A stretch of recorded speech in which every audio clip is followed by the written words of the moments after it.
Hello friends, welcome to Dr. Vet channel. I am Dr. P.R. Patel, Professor and Head Veterinary Medicine.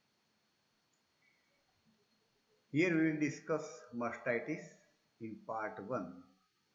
We have already seen the introductory part, definition and epidemiological and etiological aspect. In part 2, we will discuss pathogenesis. The pathogenesis is very important part because it will help clinician to decide the strategy of treatment and outcome of the treatment. The study of pathogenesis will help in deciding the fate of a case and planning the treatment. So pathogenesis is very important. So we start discussing the important bacterial disease mastitis part 2.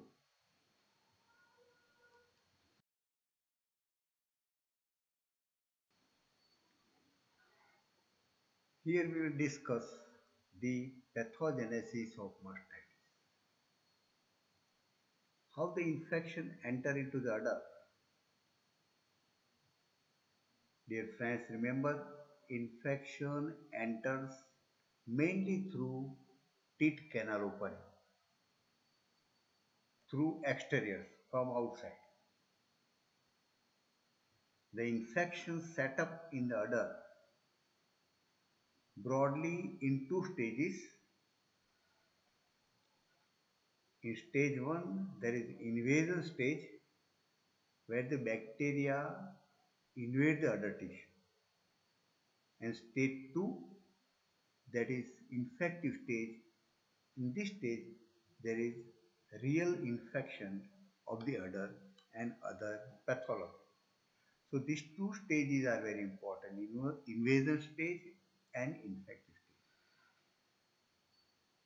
stage. The infection enters mainly through outside, through teeth opening, but sometimes infection may enter through hematogenous route, but it is a rare route. But main route is the teat canal opening.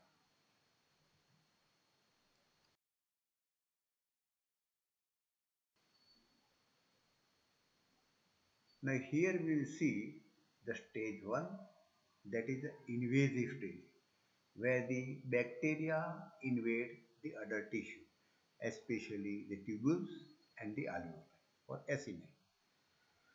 We have already seen that organism enters through teat opening from the exterior, and first they enter into teat canal.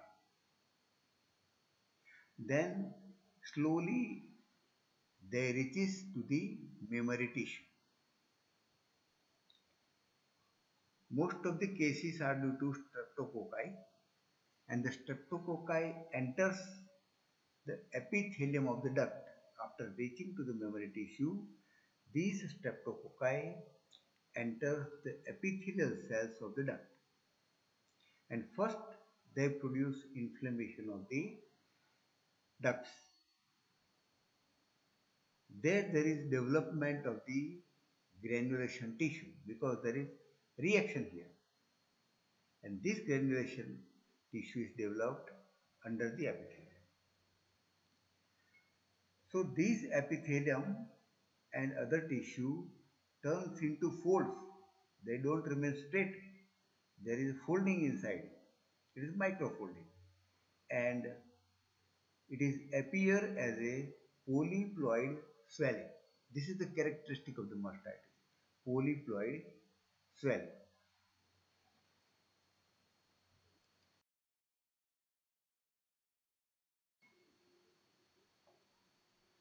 We continue here the invasive stage of the mastitis. Now in the epithelium, some of the organisms are destroyed by immune cells, the neutrophils. The neutrophil kills some of the organisms. The organism which survive, that causes edema in the interstitial tissue of the udder, and it leads to infiltration in the lymphatics.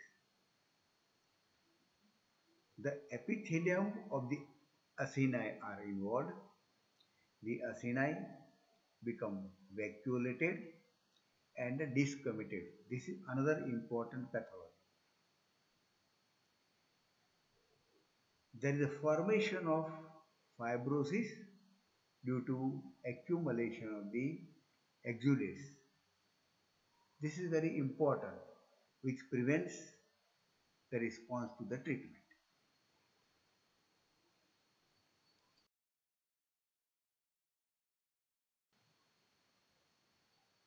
Now here we will see in advanced or severe cases of mastitis what is happening in pathogenesis, because mostly the clinician get the severe cases of mastitis in the field difficult to treat and they are not responding well. So why they are not responding? In this case the udder become very hard just like a indurated. That is because of inflammation of interalveolar tissue. So when there is inflammation of the interalveolar tissue, it causes inflammation of the duct as well as alveolar tissue. And there is retention of secretion, milk secretion or the exudate into the ducts and alveoli. So this also prevents the response to the treatment. Now because of this, there is a collapse of acini. The main milk producing factory is collapsed. There is a development of the granulation tissue. The case becomes more severe. There is filling of interstitial space with a large number of the lymphocytes and neutrophils also. This causes packing up of the udder. The case becomes more severe. And finally, the udder becomes gradually small, it becomes hard, and when the udder becomes small, we call it as a shrunken udder. The udder becomes small, shrunken.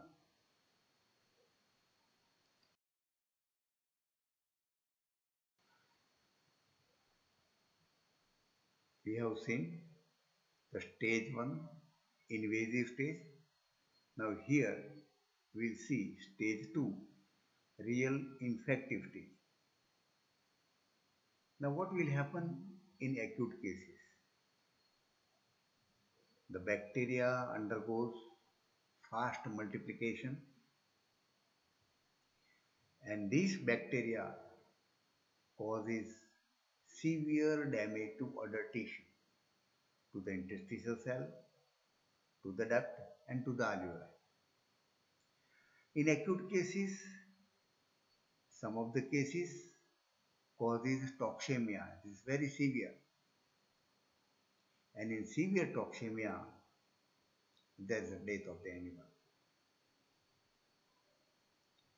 In acute cases, the udder is very hard because of the inflammation.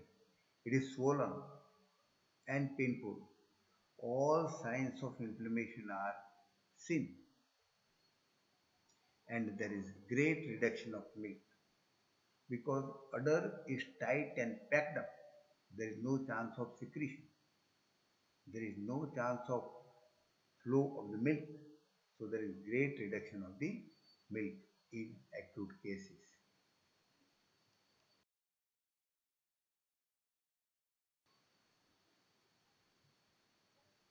We continue here the acute cases. The milk is reduced to a great extent that milk is scanty, very less amount of milk. And because of the acute cases, there is damage to the capillaries, so scanty milk with the blood is observed. In severe cases, there is development of the gangrene, and this is because of the progression of infection into the blood vessel. Very severe condition. Now, because of this gangrene and infection in the blood vessel, there is development of thrombosis.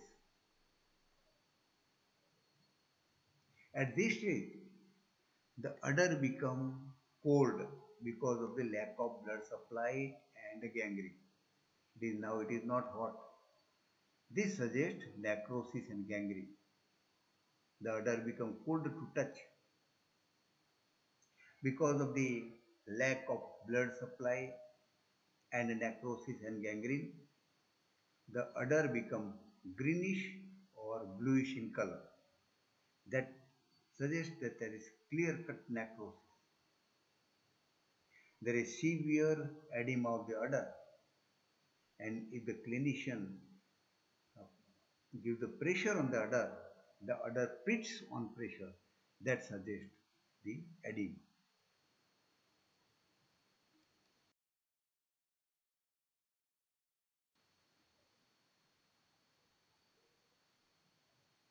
We have seen the pathogenesis in acute severe cases. In mild cases, there is development of necrotic foci scattered into the udder tissue. These necrotic foci, by reaction, they are surrounded by a fibrotic tissue, and so the udder appear little bit granular on pressure, and there is development of the granulomatous lesion on the affected quad or affected part of the quarter. The case is not very serious. The mild cases can be treated and give the response to treatment very easily.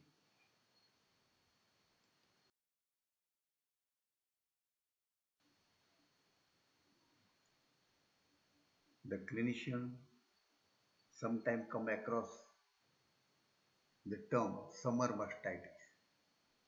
So what is this? In some of the countries, during summer time, most of the animals are dry. And when the animals are dry, they let loose for the grazing.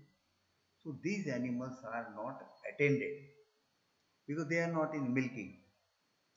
So during this dry period, the animal get the infection and become mastitis. So it is called as summer mastitis. Summer mastitis is caused by bacteria Corynebacterium pyogenes. As the characteristic of this pyogenes organism, there is formation of abscess into the udder containing pus. This is a serious condition. Animal will become dry. On ripening of this abscess, the pus discharges to the outside through fistula. There is development of the fistula. There is a severe necrosis and sometimes even sloughing of the udder. The udder becomes totally dry and useless.